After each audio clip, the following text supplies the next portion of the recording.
Good morning everyone, সকলকে জানাই merry Christmas. আজ সকাল সকাল ঘুম থেকে উঠে চলে এসেছি রান্নাঘরে কিছু স্পেশাল রান্না করবো জন্য।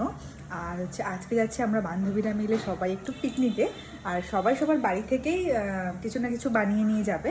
তো আমার ভাগে পড়েছে মটর পনির আর হচ্ছে ফ্রাইড রাইস। তো তোমাদের দেখাই, বাবা সকাল সকাল বাজারও নিয়ে এসছে।